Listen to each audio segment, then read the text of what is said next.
Hey guys, tonight we're diving into the wonderfully aromatic world of medieval hygiene. Or rather, the spectacular absence of it. We're talking about how medieval women survived without soap, toilets, or basically any of the things that keep you from smelling like a barn fire mixed with regret. So before we get comfortable in our sanitized modern bubbles, take a moment to like the video and subscribe, but only if you genuinely enjoy watching me destroy your faith in historical cleanliness. And let me know in the comments where you're tuning in from and what time it is for you. It's always fascinating to see who's brave enough to learn about medieval bathroom habits at 2 a.m. Now, dim the lights, maybe light a scented candle to prepare your nostrils for what's coming. And let's ease into tonight's journey together through the least fresh, smelling period in human history. So, you think you could handle medieval life as a woman? Charming. Truly? Like someone who thinks they can survive on a deserted island because they watched a survival show once. Tonight, you're about to discover just how creative humans can get when soap is a luxury and privacy is a myth. Spoiler alert, it involves a lot more communal, everything than your modern brain is prepared for. Picture this, you're a medieval woman, and the morning alarm isn't your phone buzzing with notifications, but a rooster with the vocal range of an opera singer, having an existential crisis. You wake up in what can generously be called a bed, if beds were made of straw that's seen better decades, covered with rough wool that feels like it was woven by someone with a personal vendetta against comfort. Your pillow, a sack stuffed with whatever didn't get eaten by the chickens last week. But here's the kicker. You can't just stumble to your ensuite bathroom because, surprise, it doesn't exist.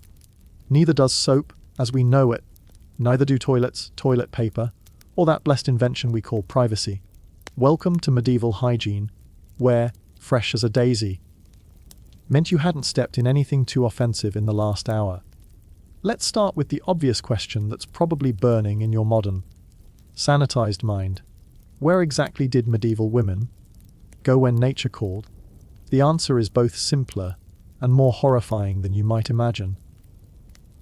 If you were lucky enough to live in a castle or manor house, you had access to what they optimistically called a garderobe, which sounds fancy until you realize it's basically a wooden seat with a hole that drops your business straight into the moat below.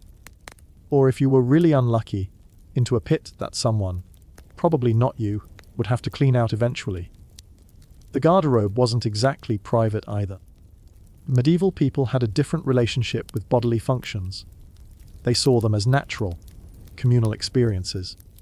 Privacy was a luxury concept that hadn't been invented yet, much like individual rights, personal space, and the radical idea that maybe human waste shouldn't be part of your home's architectural plan.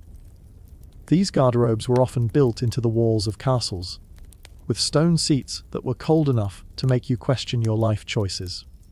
In winter, using one was like playing Russian roulette with frostbite on your most sensitive areas.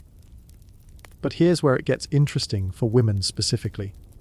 While men could relatively easily relieve themselves anywhere, behind a tree, in a field, wherever the urge struck and social convention allowed, women faced additional challenges. Their clothing was designed to be modest and covering, which meant layers upon layers of fabric that had to be carefully managed during bathroom breaks. A typical medieval woman wore a chemise, the undergarment, a kirtle or gown over that, possibly a surcoat, and if she was wealthy, multiple additional layers that served as both fashion statements and indicators of social status. Imagine trying to navigate all of these layers while squatting over a hole in a wooden seat, possibly in the dark because candles were expensive and glass windows were for the extremely wealthy. Now imagine doing this while pregnant, or elderly, or in poor health. The logistics alone were enough to make women strategic about their fluid intake and timing. For the vast majority of medieval women who weren't living in castles, the peasants, the farmers' wives, the artisans, the toilet situation was even more basic. They used latrines, which were communal pits dug some distance from living quarters. These weren't the neat, organized facilities you might imagine. They were holes in the ground, sometimes with wooden seats built over them, sometimes not. In cities, multiple families might share a latrine, which meant waiting your turn was a real possibility. And privacy was whatever you could create with your cloak or a strategically placed basket. The really adventurous part was nighttime. Chamber pots existed, thank God, but they were expensive and mostly available to the wealthy. A chamber pot was exactly what it sounds like. A pot kept in your chamber for when you couldn't make it to the latrine. But here's the catch. Someone had to empty it. Usually, this job fell to the women of the household, because of course it did. Medieval society had very clear ideas about who handled the unpleasant necessities of life. For peasant women, nighttime relief often meant a trip outside to the latrine, or, if that was too dangerous or impractical, using whatever container was available. This could be anything from a simple wooden bowl to a clay pot. The wealthier you were, the nicer your indoor toilet options became. Some wealthy households had elaborate chamber pots made of pewter or even decorated ceramic, because apparently, if you're going to do your business in a pot, it might as well be a pretty pot. But let's talk about what happened after using these facilities, because this is where medieval life gets really creative. Toilet paper didn't exist. Instead, people used what was available, and for women, this often meant strips of linen or wool cloth that could be washed and reused. Yes, you read that correctly. Reusable toilet paper. These cloths were kept in a basket or bag, used, then washed with whatever water was available and reused again. For peasants, who couldn't afford even basic cloth, options included leaves, moss, sticks with soft bark, or even stones smoothed by river water. The wealthy had slightly better options. They might use strips of fine linen, or in some cases, pages from books or manuscripts that had become damaged or obsolete. There are historical records of people using everything from corn cobs in areas where corn was available to the fur of small animals. Some cultures used sea sponges attached to sticks, which were rinsed in water and reused communally. A thought that probably makes your modern germaphobe brain want to crawl under a sanitized rock. Women had the additional challenge of managing menstruation without modern products. This is where medieval ingenuity really shines, in the most uncomfortable way possible. The most common solution was strips of linen or wool cloth that served as makeshift pads. These were held in place by belts or ties around the waist, creating what can generously be called the medieval version of a sanitary napkin. The cloth strips were washed and reused for years, becoming softer and more comfortable with time, assuming they didn't fall apart first.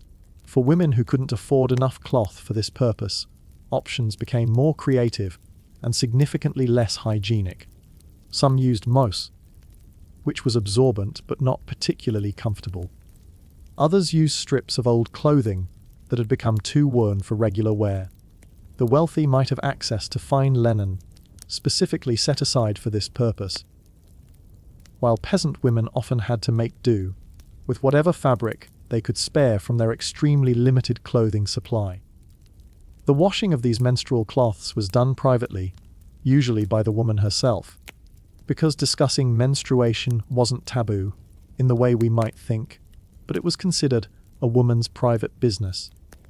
The cloths were often washed in cold water, sometimes with whatever soap substitute was available, and hung to dry in discreet locations. This process required planning and privacy that wasn't always available, especially for women living in crowded conditions. Now, let's address the elephant in the room, or rather, the absence of the elephant in the room. Soap, as we understand it, barely existed in medieval Europe for most of this period. What people used instead was a fascinating combination of ingenuity, desperation, and whatever happened to be lying around that might possibly clean things. The closest thing to soap that most people had access to was called sapo, which was made from animal fat boiled with ash from certain plants. The ash provided alkali, which when combined with fat, created a basic soap-like substance.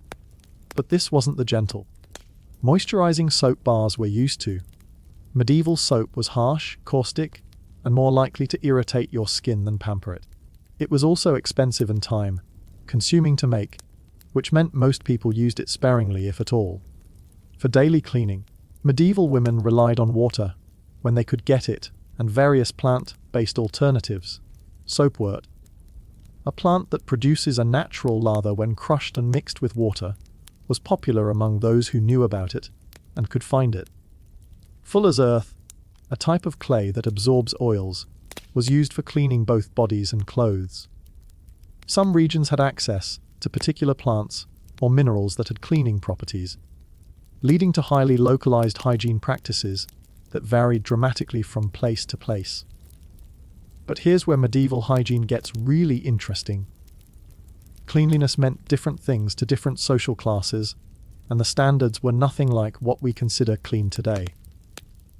For peasant women, whose daily lives involved working with animals, handling manure for fertilizer, preparing food with their hands, and living in close quarters with multiple family members, and often their livestock, the definition of clean was more about removing the most obviously offensive dirt than achieving anything resembling sterility.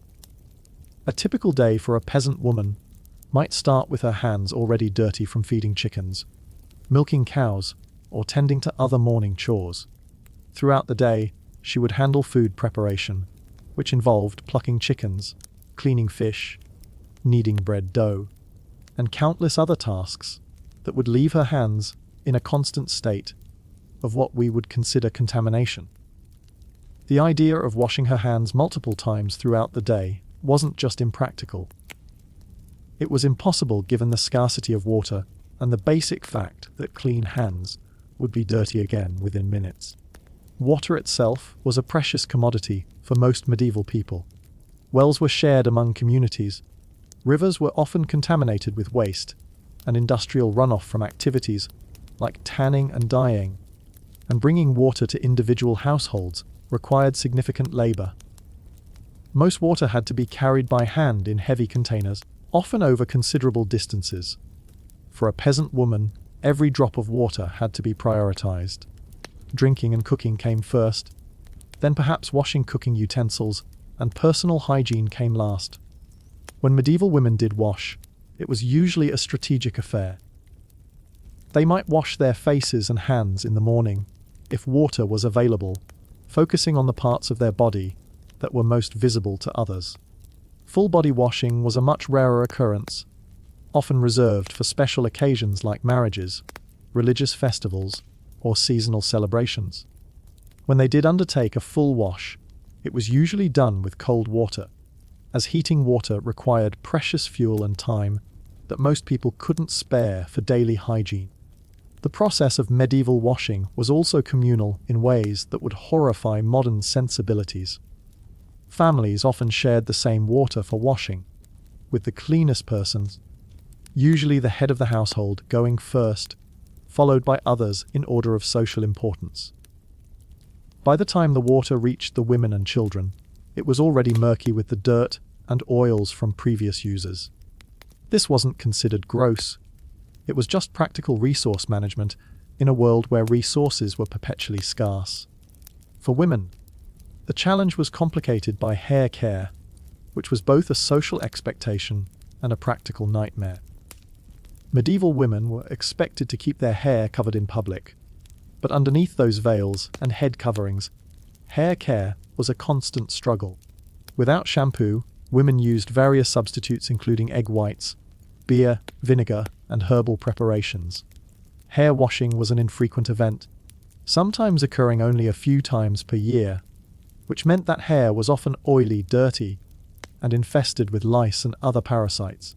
Lice were so common that they were considered a normal part of life. Every medieval person, from peasants to nobility, dealt with lice. Women would spend time each day picking lice and nits from their own hair and their children's hair, using small combs made from bone or wood. This wasn't considered a sign of poor hygiene. It was just daily maintenance, like feeding the chickens or mending clothes. Some regions developed elaborate social customs around lice removal, with women gathering together to delouse each other while gossiping and socializing. The wealthy had slightly better options for hair care, including access to fine combs made from ivory or precious metals, and hair preparations made from expensive imported ingredients. But even wealthy women dealt with lice and the basic challenges of keeping hair clean without modern products. Some wealthy households employed servants whose job included helping with hair care and parasite removal, which was considered a normal and necessary service. Medieval clothing presented its own set of hygiene challenges, especially for women whose clothing was more complex and layered than men's. The base layer, called a chemise or shift, was usually made from linen and worn directly against the skin. This garment absorbed body oils, sweat, and other bodily secretions, and it was the piece of clothing that was washed most frequently, though frequently is relative when washing clothes was a major undertaking. Washing clothes in the medieval period was back-breaking labor that usually fell to women. It involved hauling heavy, water-soaked fabric to a water source, beating the clothes against rocks or wooden washboards to remove dirt, scrubbing them with whatever soap substitute was available, rinsing them multiple times, and then carrying the heavy wet clothes back home to dry. The entire process could take a full day for a family's clothing, and it required good weather and access to adequate water sources. Most people owned very few changes of clothes, which meant that washing was scheduled carefully to ensure people weren't left naked while their clothes dried. Women typically owned 1 or 2 chemises, which they would alternate while washing the other. The outer garments, dresses, kirtles, and surcoats, were washed much less frequently, sometimes only a few times per year, because they were expensive and the washing process was so harsh it shortened the life of the fabric. This meant that medieval women wore the same outer clothes day after day for weeks or months at a time. The clothes absorbed cooking smells, body odors, smoke from fires, and whatever else the wearer encountered during their daily activities.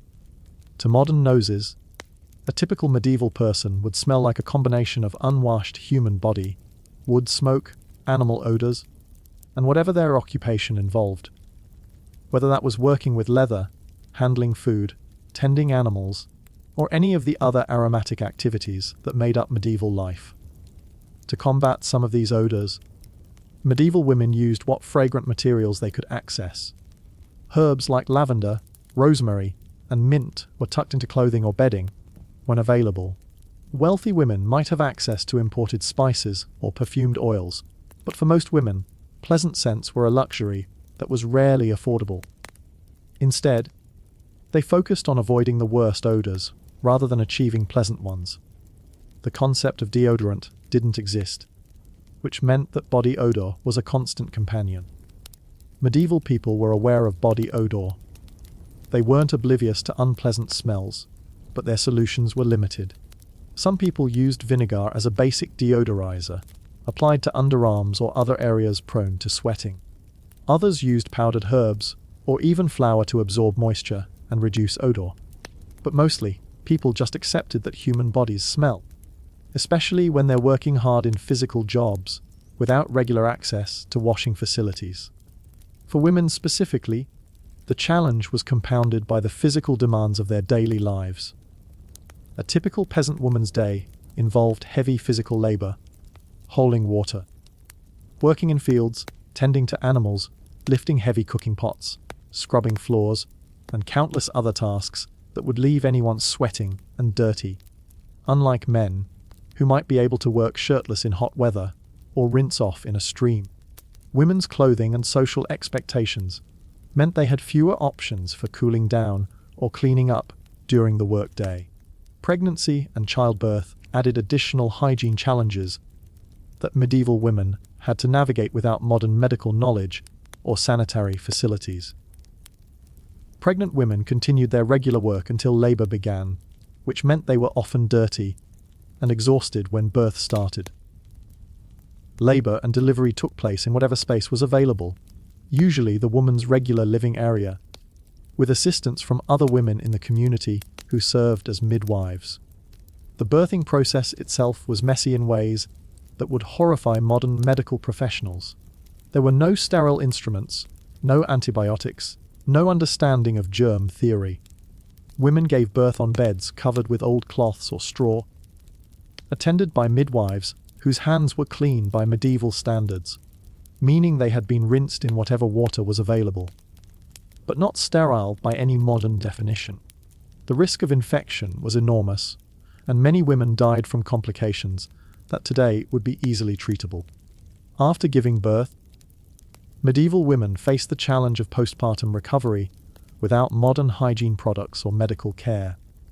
Bleeding was managed with whatever absorbent materials were available, usually the same linen strips used for menstruation.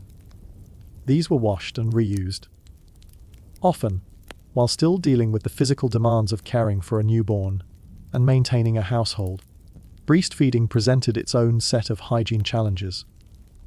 Without understanding of sterilization or germ theory, women couldn't take the precautions we now know prevent infections and other complications. Breast infections were common and potentially deadly, but women had limited treatment options beyond herbal remedies of questionable effectiveness. The care of infants and small children was another area where medieval hygiene practices differed dramatically from modern standards.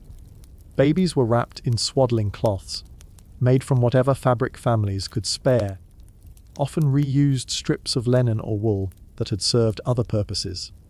These swaddling cloths were changed when they became too soiled to ignore, but not necessarily as frequently as modern parents would consider necessary. Diaper rash and skin infections were common among babies, treated with various herbal remedies or simply endured until the child's skin toughened enough to cope with the conditions. Infant mortality rates were shockingly high by modern standards, and poor hygiene was certainly a contributing factor. Though medieval people wouldn't have understood the connection between cleanliness and disease prevention. Women were responsible for most childcare, which meant they were constantly dealing with the bodily functions of small children, in addition to managing their own hygiene needs. This included cleaning up vomit, changing soiled clothes, and dealing with the constant mess that small children create, all without running water, disposable cleaning products, or even adequate soap. The seasonal nature of medieval life meant that hygiene challenges varied dramatically throughout the year. Summer brought its own set of problems: heat, sweat, insects, and the rapid spoilage of food. But at least water wasn't frozen and outdoor work was possible.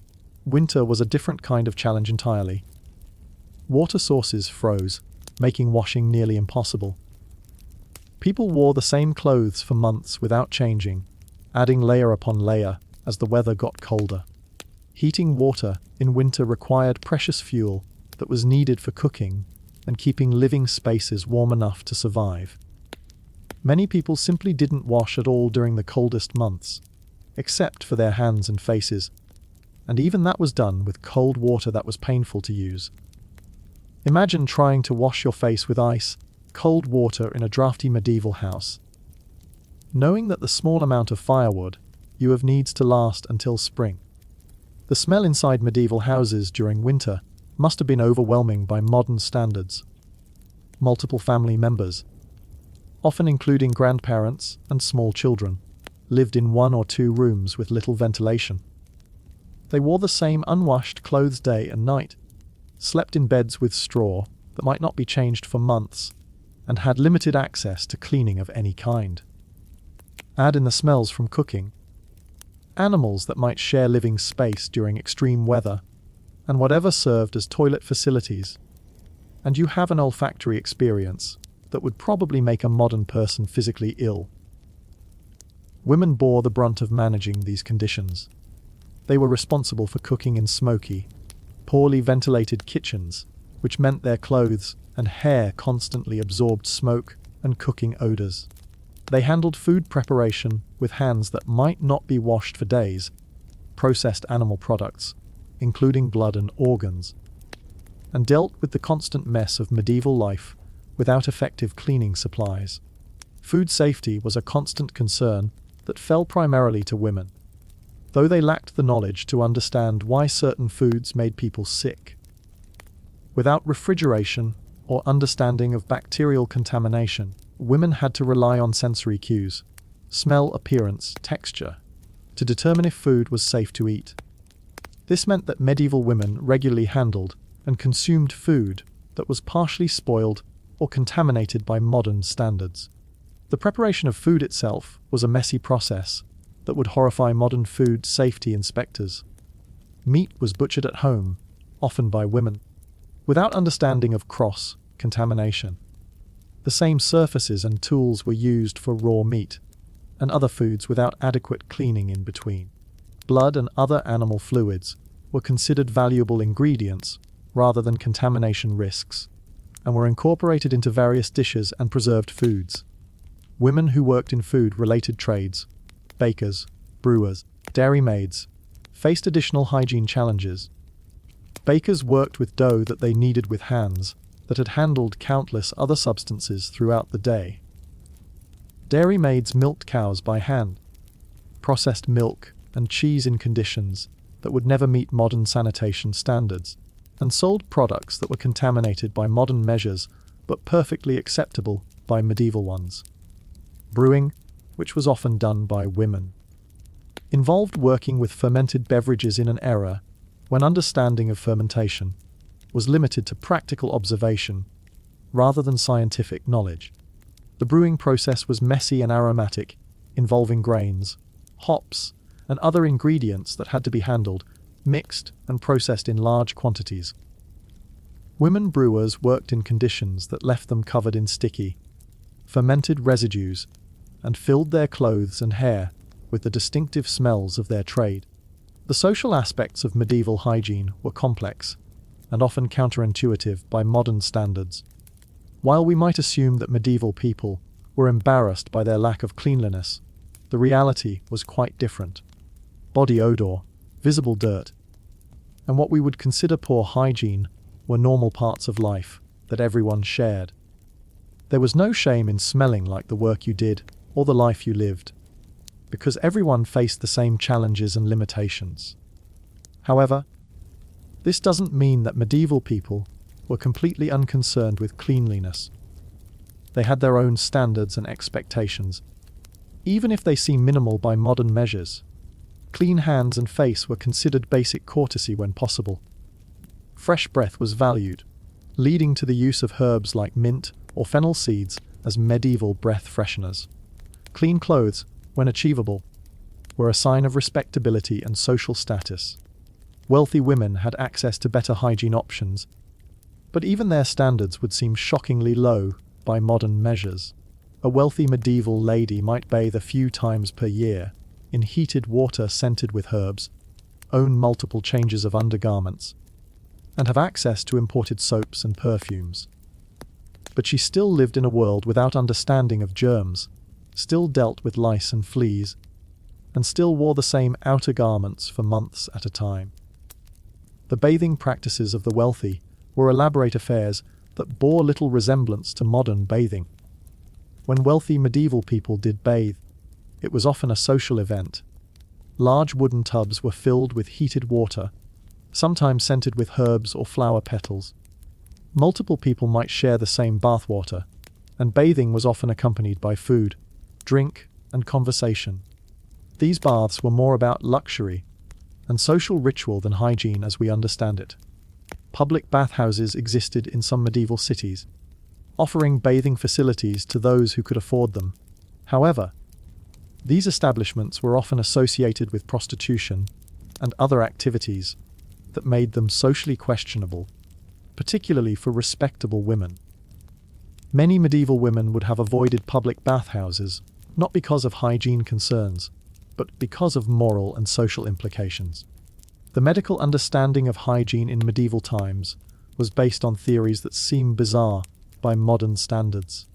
Medieval physicians believed in the balance of bodily humours, blood, phlegm, yellow bile, and black bile, and thought that excessive bathing could disrupt this balance and cause illness. Some medical authorities actually discouraged frequent bathing, believing it could weaken the body's natural defenses and make people more susceptible to disease. This medical advice reinforced the practical limitations most people faced in maintaining hygiene. If doctors were saying that too much washing was unhealthy and resources for washing were scarce anyway, it was easy to conclude that minimal bathing was not just acceptable but actually beneficial. This created a self-reinforcing cycle where limited hygiene practices were supported by both practical necessity and medical authority. Women's health suffered from these poor hygiene conditions in ways that were often not understood or addressed. Urinary tract infections, yeast infections, and other conditions caused or worsened by poor hygiene were common but not well understood. Women often suffered in silence from conditions that today would be easily treatable, or they relied on herbal remedies that were sometimes helpful but more often ineffective or even harmful. Dental hygiene was another area where medieval women faced significant challenges without modern understanding or tools. Toothbrushes didn't exist, so people cleaned their teeth by rubbing them with cloths, using twigs from certain trees that had fibrous ends, or simply rinsing their mouths with water when it was available. Tooth powder made from various substances, including crushed bones, charcoal, or abrasive herbs, was used by those who could afford such luxuries. The medieval diet, heavy in coarse bread and lacking in sugar as we know it, was actually better for dental health than many modern diets. However, the lack of effective dental care meant that tooth decay, gum disease, and tooth loss were common problems that could seriously impact a person's health and quality of life. Women often lost teeth during pregnancy and childbirth due to calcium depletion and poor overall health, leaving them with limited ability to chew food properly. Bad breath was a constant concern in a world where dental hygiene was minimal and digestive problems were common due to poor food safety and limited medical care. Medieval people were aware of bad breath as a social problem and used various herbal remedies to combat it. Chewing on herbs like mint, fennel, or cloves was common among those who had access to such items. The psychological impact of medieval hygiene conditions on women is difficult to fully understand from a modern perspective. We might assume that living in such conditions would be depressing or embarrassing, but medieval women had no basis for comparison with modern standards. Their normal was what we would consider unbearable, but it was simply the reality of life that everyone shared. However, this doesn't mean that women were completely resigned to these conditions. Archaeological evidence shows that medieval people, including women, did make efforts to improve their hygiene within the constraints they faced. They developed creative solutions, shared knowledge about effective cleaning methods, and prioritized cleanliness when resources allowed. The human desire for cleanliness and comfort wasn't absent. It was just severely limited by practical constraints. Women often developed social networks and knowledge, sharing systems around hygiene practices. Older women would teach younger ones about managing menstruation, childcare, food safety, and other aspects of medieval life that required practical knowledge. These informal networks were crucial for survival and helped women cope with the challenges they faced. The seasonal rhythms of medieval life included periods when hygiene was prioritized. Spring cleaning wasn't just about houses. It was often when people attempted to clean themselves more thoroughly after the harsh months of winter. Religious festivals might include ritual washing or attempts at greater cleanliness. Wedding preparations would involve efforts to achieve the highest level of cleanliness possible within available resources. Some medieval women found ways to create small luxuries or improvements in their hygiene routines. A woman might save up to buy a better comb, or learn to make a more pleasant smelling herbal wash, or find ways to heat water more efficiently. These small improvements might seem insignificant by modern standards, but they represented significant investments of time and resources for medieval women. The clothing of medieval women, while limited in quantity, was often designed with hygiene considerations in mind. Linen undergarments were chosen not just for comfort, but because linen could be washed more easily than wool and was less likely to harbour odours and pests. The layered approach to clothing allowed women to keep at least the layer next to their skin somewhat cleaner than their outer garments. Women who worked in particularly dirty occupations developed specialised approaches to hygiene. A woman who worked in food preparation might prioritise hand washing above all else. A woman who worked with textiles might focus on keeping her hands smooth to avoid snagging delicate fabrics. These occupational hygiene practices were often passed down from master to apprentice and became part of professional knowledge. The tools available for medieval hygiene were simple but often ingenious.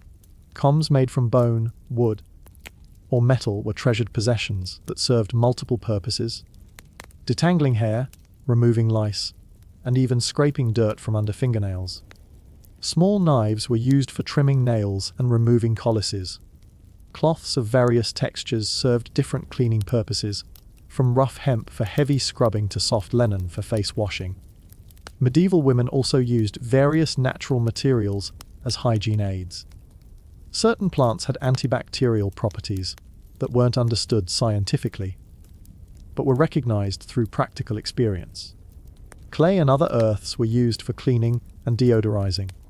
Animal products like lanolin from sheep's wool were used to protect and soften skin that was constantly exposed to harsh conditions. The storage and care of hygiene items was an important consideration in medieval households. Combs, cloths, and other personal items had to be protected from moisture, pests, and theft. Women often kept their few personal hygiene items in small boxes or bags that could be easily moved and protected. The loss or damage of these items was a serious problem that couldn't be easily replaced. Water, the most basic requirement for hygiene, was often of questionable quality by modern standards. Wells could be contaminated by surface runoff, animal waste, or human waste. Rivers and streams carried the runoff from communities upstream. Women had to develop practical knowledge about water sources, which ones were safer, how to recognize contaminated water, and how to improve water quality through settling, boiling, or filtering through cloth. The seasonal availability of water was another challenge medieval women had to navigate.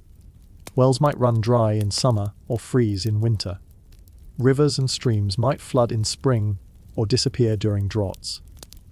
Women had to plan their hygiene activities around water availability, sometimes storing water for long periods in containers that weren't necessarily clean by modern standards.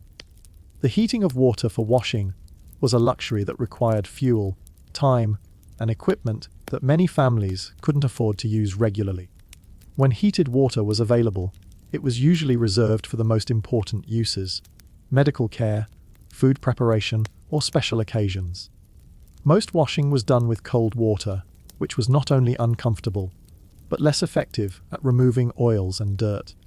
Women who lived near natural hot springs or other sources of warm water had a significant advantage in terms of hygiene possibilities. These natural resources were often controlled by the wealthy or by religious institutions, but sometimes provided opportunities for ordinary women to experience more effective washing than was normally possible. The psychological adaptation to medieval hygiene conditions was probably more successful than modern people might imagine. Humans are remarkably adaptable, and medieval women would have developed tolerance for odors, textures, and sensations that would be intolerable to someone used to modern hygiene standards.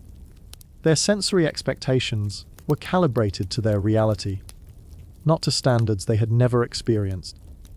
This adaptation didn't mean that medieval women were oblivious to pleasant sensations or improvements in their conditions. When opportunities arose to be cleaner, more comfortable, or less odorous, women generally took advantage of them.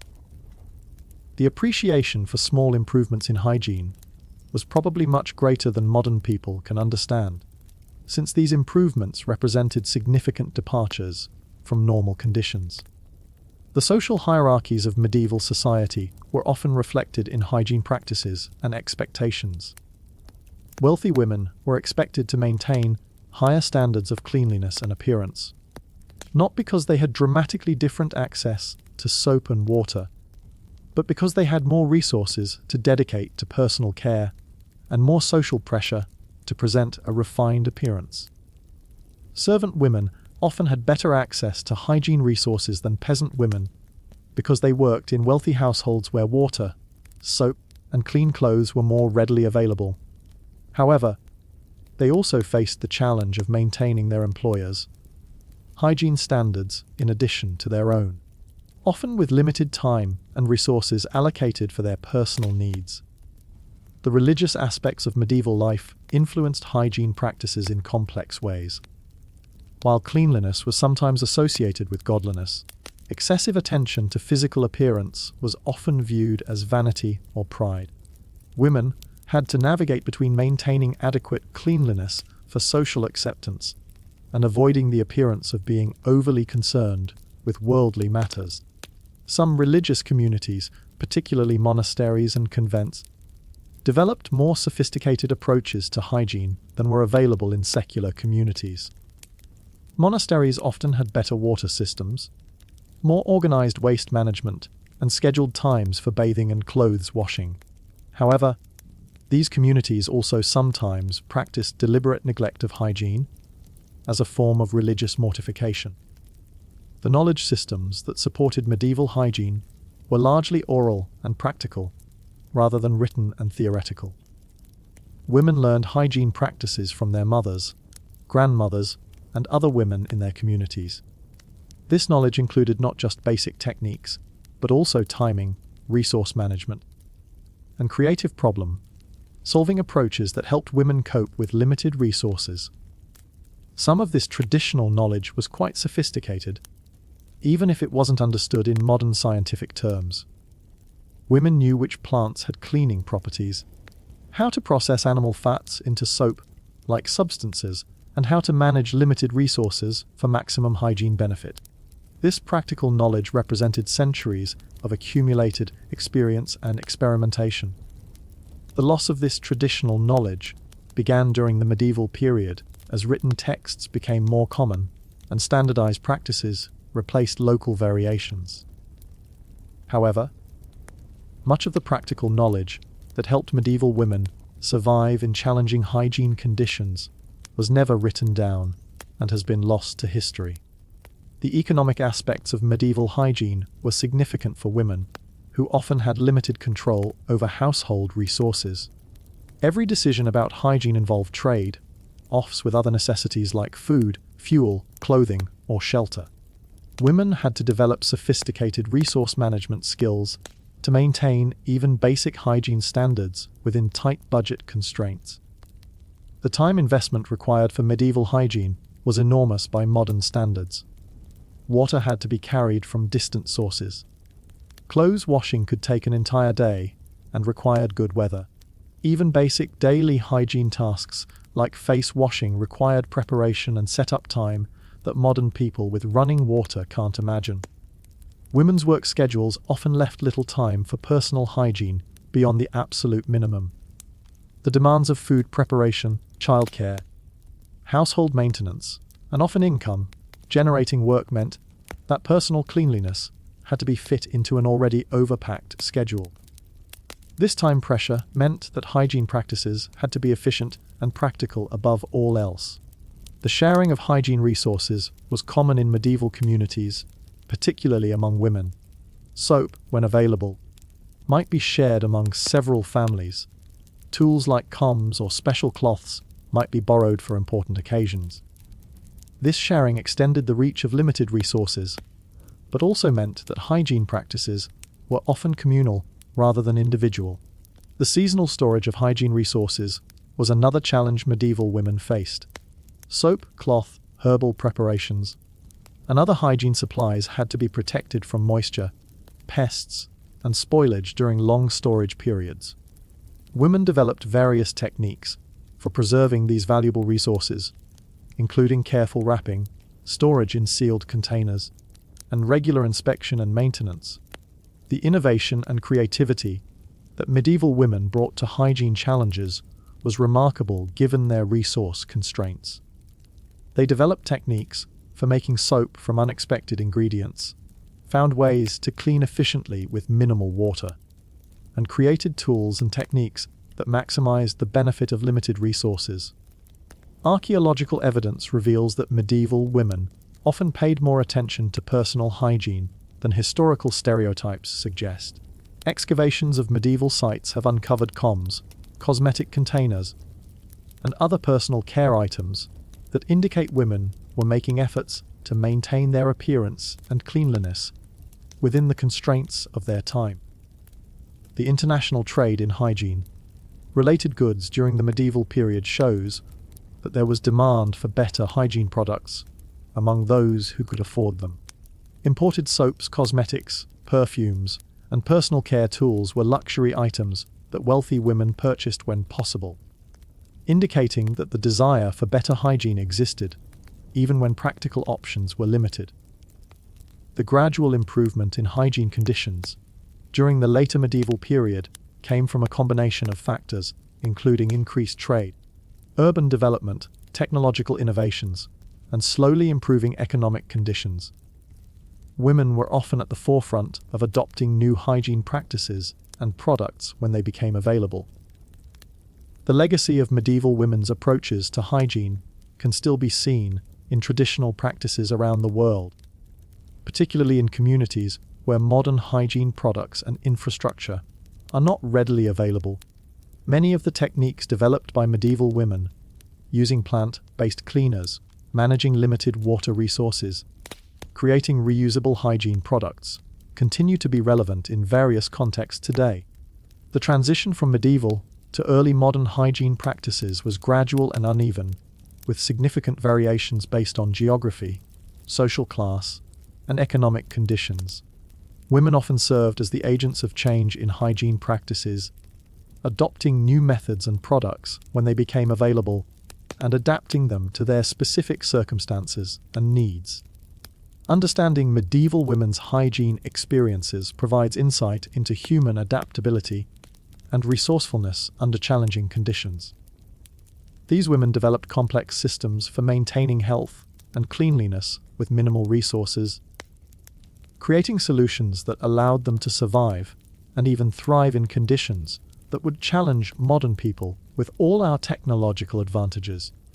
The contrast between medieval and modern hygiene standards also highlights how much our current expectations depend on infrastructure, technology, and economic systems that are relatively recent historical developments. The women who lived through medieval hygiene challenges were not less intelligent or capable than modern women. They simply faced a completely different set of constraints and possibilities. Medieval women's approaches to hygiene also reveal important information about medieval society more broadly, including social hierarchies, economic systems, family structures, and cultural values. The ways in which hygiene was managed, prioritized, and resourced reflect broader patterns of medieval life that extended far beyond personal cleanliness. The resilience and creativity that medieval women demonstrated in managing hygiene challenges under extremely difficult conditions serves as a reminder of human adaptability and the importance of practical knowledge in survival situations. While we might not want to return to medieval hygiene standards, we can appreciate the ingenuity and determination that allowed our ancestors to maintain their health and dignity under challenging circumstances. The study of medieval hygiene practices also contributes to our understanding of the history of medicine, public health, and social development. The gradual improvements in hygiene that occurred during and after the medieval period were crucial factors in population growth, urbanization, and the overall development of European civilization. For modern readers, understanding medieval women's hygiene experiences can provide perspective on contemporary challenges related to resource scarcity, environmental sustainability, and public health infrastructure. While our specific challenges are different from those faced by medieval women, The underlying issues of managing limited resources and maintaining health under challenging conditions remain relevant. The documentation and preservation of knowledge about medieval hygiene practices is important not just for historical understanding, but also for practical applications in contemporary situations where modern hygiene infrastructure is not available. Emergency preparedness, disaster response, and development work in underserved communities can all benefit from understanding traditional approaches to hygiene and sanitation. The medieval period was not a monolith, and hygiene practices evolved significantly over the 1,000 years we typically categorize as medieval. Early medieval practices were quite different from late medieval ones, and there were significant regional variations based on climate, available resources, trade connections, and cultural influences from various groups including Vikings, Arabs, and other civilizations that interacted with European communities. Women's roles in developing and transmitting hygiene knowledge were crucial, but often unrecognized in historical records, which were typically written by men and focused on political and military events, rather than daily life practices. The practical knowledge that allowed medieval communities to survive and maintain health was largely developed and preserved by women, even though their contributions are often invisible in traditional historical sources. Archaeological evidence has become increasingly important for understanding medieval hygiene practices, as physical remains can provide information that written sources often omit. Excavations of medieval sites continue to reveal new information about how people lived, what tools they used, and what their daily hygiene practices actually involved, sometimes contradicting assumptions based on written sources alone. The environmental impact of medieval hygiene practices was generally much smaller than that of modern practices, though this was due to limited resources rather than environmental consciousness. Medieval communities typically operated within sustainable limits not by choice but by necessity, as overuse of local resources would quickly lead to shortages that affected survival. Climate change during the medieval period also affected hygiene practices, as periods of warming or cooling, drought or excessive rain could dramatically impact water availability, agricultural productivity, and overall living conditions. Women, as the primary managers of household resources and daily life logistics, had to adapt hygiene practices to changing environmental conditions. The social networks that supported medieval women in managing hygiene challenges were crucial for survival and knowledge transmission. Women relied on each other for practical advice, resource sharing, and mutual assistance in managing the daily challenges of medieval life. These networks often extended across family lines and social classes, creating informal systems of support that helped communities cope with resource scarcity and other challenges. The relationship between medieval hygiene practices and social identity was complex, with cleanliness serving as both a practical necessity and a marker of social status. Women navigated these social expectations while managing severe resource constraints, developing strategies that allowed them to maintain social respectability within the limits of what was practically achievable. Medieval market towns and trading centers often developed more sophisticated hygiene infrastructure than rural areas, including public latrines, better water systems, and access to imported hygiene products. Women who lived in or had access to these centers had additional options for maintaining cleanliness, though they also faced the challenges of higher population density and urban pollution. The guild systems that developed in medieval towns sometimes included regulations related to hygiene and cleanliness, particularly for trades that involved food preparation or textile production. Women who worked in these trades had to navigate both the practical challenges of maintaining hygiene and the professional requirements established by their guilds. The Black Death and other medieval epidemics had significant impacts on hygiene practices and understanding, though the connection between cleanliness and disease prevention was not scientifically understood. Some communities developed improved waste management and personal hygiene practices in response to epidemic diseases. Though these changes were often temporary and based on incomplete understanding of disease transmission. Medieval pilgrimage routes created unique hygiene challenges and opportunities, as large numbers of people traveled together over long distances with limited resources for washing and waste management. Women pilgrims faced particular challenges in maintaining modesty and managing personal hygiene while traveling in mixed gender groups, leading to the development of specialized practices and equipment for pilgrimage travel. The military campaigns and warfare that characterized much of the medieval period created extreme hygiene challenges for women who traveled with armies, whether as soldiers' wives, camp followers, or in other capacities. These women had to manage personal hygiene and family needs under conditions that were even more challenging than typical medieval life, with limited access to water, shelter, and privacy. Medieval monasteries and convents often served as centers for the development and preservation of hygiene knowledge, as religious communities had more resources and stability than many secular communities. Women in religious communities sometimes had access to better hygiene facilities and practices, and they often served as healers and caregivers for surrounding communities, spreading knowledge about health and cleanliness practices. The legal systems of medieval Europe sometimes included regulations related to hygiene and waste management, particularly in urban areas where poor sanitation could affect entire communities. Women, as the primary managers of household waste and hygiene, were often responsible for compliance with these regulations, though they had limited resources for meeting the standards required. The artistic and literary sources from the medieval period provide additional insights into contemporary attitudes toward hygiene and cleanliness, though these sources often reflect the perspectives of wealthy and educated classes rather than the experiences of ordinary women. Analyzing these cultural sources alongside archaeological and documentary evidence helps create a more complete picture of medieval hygiene practices.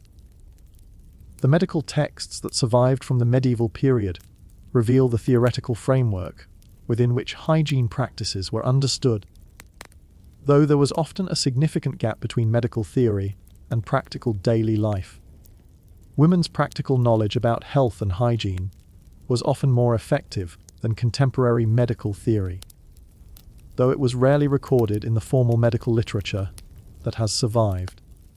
The technological innovations that gradually improved hygiene conditions during the medieval period, including improvements in water systems, soap production, textile manufacturing, and waste management, were often driven by practical needs that women identified and articulated, even when the actual innovations were implemented by men who had access to resources and political power. The economic systems that supported medieval communities had direct impacts on hygiene practices, as trade, taxation, resource allocation, and labor organization all affected what materials and time were available for personal cleanliness. Women's roles in managing household economics meant they were often responsible for balancing hygiene needs against other necessities within tight resource constraints. The cultural exchange that occurred through trade, travel, warfare, and migration during the medieval period led to the gradual spread of hygiene practices and technologies across different regions and communities. Women often served as agents of this cultural transmission, adopting and adapting practices from other communities that they encountered through various forms of contact. The demographic changes that occurred during the medieval period, including urbanization, population growth, and periodic population declines due to disease and warfare, created changing contexts for hygiene practices. Women had to adapt their approaches to cleanliness and health management as community structures and resource availability evolved over time. The seasonal rhythms that governed medieval life created annual cycles in hygiene practices that women had to plan and prepare for throughout the year. Summer preparations for winter hygiene challenges, spring cleaning after winter isolation, and harvest time preservation of resources for hygiene use were all part of the complex annual planning that medieval women undertook to maintain their families' health and cleanliness. The intergenerational transmission of hygiene knowledge was primarily the responsibility of women who taught daughters-in-law, and other young women in their communities the practical skills needed for survival in medieval conditions. This knowledge transmission was often informal but crucial for community survival, as it ensured that effective practices were preserved and passed on to new generations. The regional variations in medieval hygiene practices reflected differences in climate, available resources, cultural influences, and economic conditions across different parts of Europe and beyond. Women adapted their hygiene practices to local conditions while maintaining core approaches to cleanliness and health that were necessary for survival in pre-modern conditions. And so, as we reach the end of this aromatic journey through medieval hygiene, we're left with a profound appreciation for the women who navigated these challenges with remarkable resourcefulness and resilience. They lived in a world where a hot bath was a luxury reserved for special occasions, where soap was a precious commodity, and where privacy for personal care was often non-existent. Yet they survived, thrived, and maintained their dignity under conditions that would challenge even the most resourceful modern person. These medieval women developed complex systems for managing hygiene with minimal resources, created innovative solutions to daily challenges, and built social networks that supported survival under difficult conditions. They were not victims of their circumstances, but active agents who found ways to maintain health, cleanliness, and social respectability within the constraints of their time and place. Their legacy reminds us that human adaptability and creativity can flourish even under the most challenging conditions, and that the basic human desires for cleanliness, health, and dignity transcend the specific technologies and resources available in any particular era. While we can be grateful for modern hygiene infrastructure and products, we can also admire the ingenuity and determination of the women who came before us and made the best of what they had. In a world where we sometimes take our hygiene privileges for granted, hot showers, antibacterial soap, toilet paper, deodorant, shampoo, and all the other products that fill our bathrooms, the story of medieval women's hygiene practices serves as both historical education and contemporary inspiration. These women prove that human dignity and social connection can survive and even flourish under conditions of material scarcity, and that resourcefulness and community support can overcome challenges that might seem insurmountable. So the next time you step into your hot shower or reach for your favorite soap, take a moment to appreciate not just the modern conveniences you enjoy, but also the centuries of human ingenuity and adaptation that brought us from medieval wash basins to modern bathrooms. And remember the medieval women who, with limited resources but unlimited determination, found ways to maintain their health, their families, and their communities under conditions that would test the limits of human endurance. They may not have had soap or toilets as we know them, but they had something equally valuable: the practical wisdom and social cooperation necessary to survive and maintain human dignity under challenging conditions. In their resourcefulness and resilience, medieval women demonstrated qualities that remain relevant and inspiring today. Regardless of the specific hygiene challenges we face in our own time and place,